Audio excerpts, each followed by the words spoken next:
Drama serial ایرطغرل کا season 1 کچھ یوں شروع ہوتا ہے کہ حلیمہ سلطان، اس کا بھائی اور اس کے باپ کو صلیبی قید کر کے لے جا رہے ہوتے ہیں۔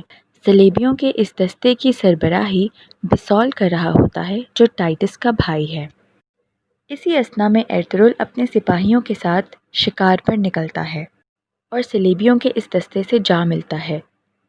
ایک نہتے بچے، عورت اور بوڑھے شخص کو قید میں دیکھ کر ایرطغرل سے رہا نہیں جاتا اور وہ صلیبیوں کے اس دستے پہ چڑھ دوڑتا ہے اور ان سب کو مار گرانے کے بعد حلیمہ سے وہ پہلی بار یوں ملتا ہے اور پہلی بار ملنے پر ہی وہ اس کو دل دے بیٹھتا ہے۔ حلیمہ کو قید سے چھڑانے کے بعد ایرطغرل ان دونوں کو اپنے قبیلے لے آتا ہے اور قبیلے میں موجود تمام لوگ ان کی خوب خاطر تواضع کرتے ہیں، مگر تب تک وہ سب ان کی اصل شناخت کو نہیں جانتے۔ اس واقعے کے بعد سے کائی قبیلے کے اوپر مشکلات کے پہاڑ ٹوٹ پڑتے ہیں اور سب لوگ ان تمام مشکلات کا ذمہ دار ایرطغرل کو ٹھہراتے ہیں، کیونکہ ایرطغرل ہی حلیمہ سلطان اور شہزادے کو قبیلے لے کر آیا تھا۔ صلیبی تنظیموں کے مختلف افراد یکے بعد دیگرے کائی قبیلے کی طرف پیغام بھجواتے ہیں اور کہتے ہیں کہ شہزادے نعمان اور حلیمہ سلطان کو ان کے حوالے کر دیا جائے، مگر ایرطغرل اور قبیلے کے باقی لوگ اس کی مخالفت کرتے ہیں، خاص طور پر ایرطغرل خود۔ اس کی وجہ اس کی مہمان نواز طبیعت اور حلیمہ سلطان کے لیے اس کے دل میں جاگتی محبت کے انگارے بھی ہیں۔ کائی قبیلے کے لوگ اپنے ایمان کے بلبوتے پر صلیبیوں کے ایک ایک افراد سے ایک ایک کر کے نجات حاصل کرتے رہتے ہیں۔ ان ترکوں کی زندگیوں کا مقصد صرف صلیبیوں سے نجات حاصل کرنا ہی نہیں، بلکہ اپنے لیے سرسبز و شاداب سرزمین تلاش کرنا بھی ہے۔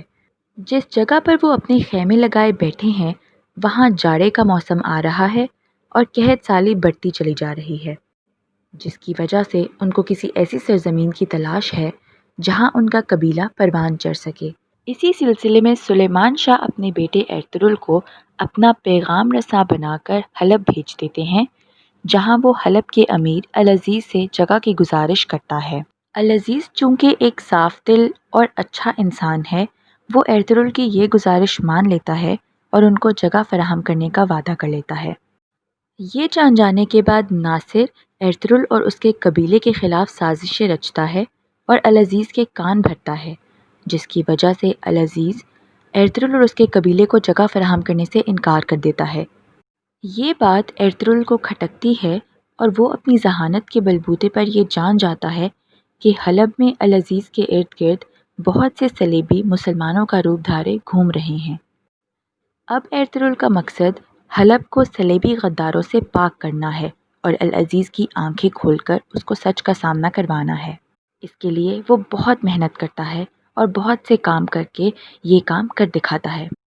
جب ایرطغرل حلب کے لیے نکلا تھا تو وہ اپنے ساتھ حلیمہ سلطان، اس کے باپ اور اس کے بھائی کو بھی لے آیا تھا تاکہ وہ ان کو ان کی منزل مقصود تک پہنچا دے، مگر راستے میں ان پر حملہ ہو جاتا ہے جس میں حلیمہ سلطان زخمی ہو جاتی ہیں اور یوں حلیمہ سلطان کو حلب کے محل کے شفا خانے میں لے جایا جاتا ہے، جہاں پر العزیز اس کو دیکھ لیتا ہے اور اپنا دل دے بیٹھتا ہے۔ اب ایرطغرل کے سامنے غداریوں کو پاک کرنے کے ساتھ ساتھ ایک نیا محاذ شروع ہو جاتا ہے جس میں حلیمہ سلطان کو العزیز سے بچا کر اپنے لیے رکھنا ہوتا ہے۔ ایرطغرل حلب میں بہت محنت کرنے اور بہت سی سازشوں کو ناکام بنانے کے بعد آخر کار العزیز کی اپنے ارد گرد ہونے والی غداریوں کے بارے میں آنکھیں کھولنے میں کامیاب ہو ہی جاتا ہے، اور سب سچ جان جانے کے بعد العزیز خود حلیمہ سلطان کو ایرطغرل کے حوالے کر دیتا ہے۔ دوسری جانب پیٹروشیو کسی نہ کسی طریقے سے شہزادے یگت اور ایرطغرل کے سپاہی ترگت کو اپنے شکنجے میں پھنسا کر قید کر لیتا ہے۔ قید میں ترگت کے ساتھ بہت زیادہ ظلم کیا جاتا ہے اور اس کو دماغ معاف کر دینے والی دوا بھی پلائی جاتی ہے تاکہ وہ اپنی پہچان بھلا دے اور ایک صلیبی جنگجو کی حیثیت سے ترکوں اور مسلمانوں کے خلاف لڑے۔ اس دوا کے زیر اثر ترگت قبیلے کو اور ایرطغرل کو بہت نقصان بھی پہنچا دیتا ہے، مگر کسی نہ کسی طرح ایرطغرل اپنی محنت، لگن اور ذہانت کے ذریعے اس کو چھڑا لیتا ہے۔ مگر بات یہاں ختم نہیں ہوتی۔ قبیلے کے اندر ایرطغرل کی بھابھی اور اس کے منہ بولے چچا کی جانب سے ہونے والی غداریاں بھی کسی سے کم نہ تھیں۔ کرتوغلو سلیبیوں سے گٹھ جوڑ کر لیتا ہے اور ترگت کو وہی دوا پلاتا رہتا ہے تاکہ وہ کبھی ٹھیک نہ ہو سکے۔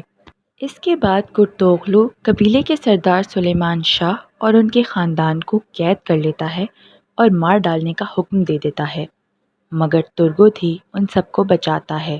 اسی سب کے دوران ابن العربی بہت سے سلیبیوں کو مسلمان بھی کر دیتے ہیں۔ پیٹروشیو کی بہت سی سازشوں کو ناکام بنانے کے لیے اس کی بھتیجی ایزادورا بھی بہت مددگار ثابت ہوتی ہے۔ آخر میں سلیمان شاہ اور پورا کائی قبیلہ مل کر یہ قلعہ فتح کر لیتے ہیں اور اس کے بعد سلیمان شاہ کا انتقال ہو جاتا ہے۔